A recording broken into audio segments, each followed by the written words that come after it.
In this presentation, I will be presenting how to prepare a cash budget, and the question is attached, so please refer to the question on how we're going to prepare the cash budget. Before we go into preparing the cash budget, let's just quickly look at the master budget and see how cash budget fits into the master budget. As you can see, there are two kinds of budget: the operating budgets and the financial budgets. And you can see clearly that cash budget is part of the financial budgets.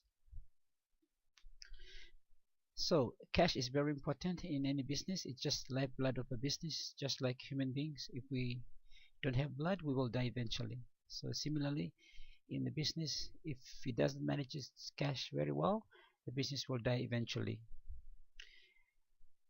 This is the learning outcome for the session, that by the end of the session you should be able to prepare a cash budget.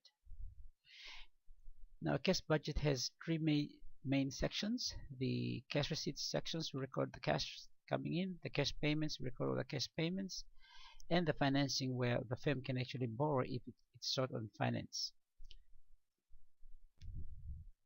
So in calculating the receipts, we will use a receipt schedule to determine how much money we expect to receive in the month of January and February rather. So this is a schedule of cash receipts. So all our credit sales will be collected into cash in the month of January and February. So the collection schedule as follows: 50% in the month of sale, 30% in the first month following the sale, and 20% in the second month following the sale.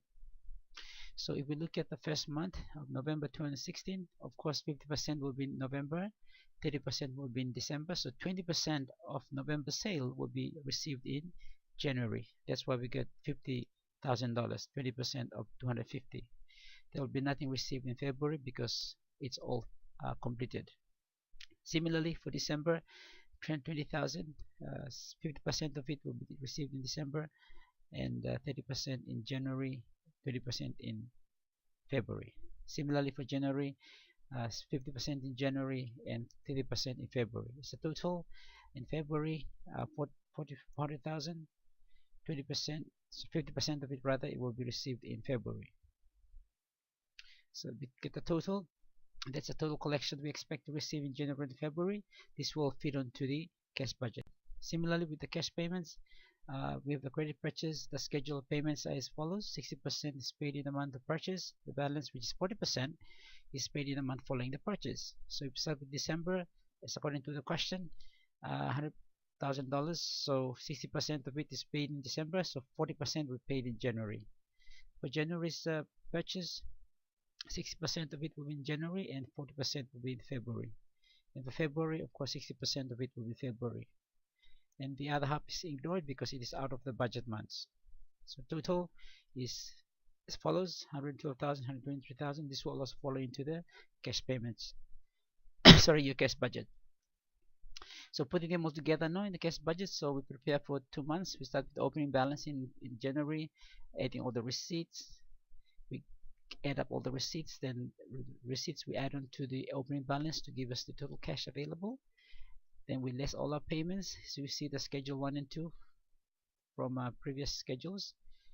Add all the payments. Now we deduct the payments from the total cash available. That is 401 minus 350 give us $51,000. Since the firm expects to have 50,000 minimum, since 51 is greater than minimum, this will carry forward. There will be no borrowings or repayments in the month of January, so the ending balance is 51,000. The ending balance of February becomes opening balance of February. And we'll do the same thing again as we discussed earlier on, adding all the receipts, deducting all our payments. And you see in the month of February we have a deficit of $9,000 because we only have $41,000, so we need to borrow $9,000 to make up the $50,000. That will be in the agreement of the company.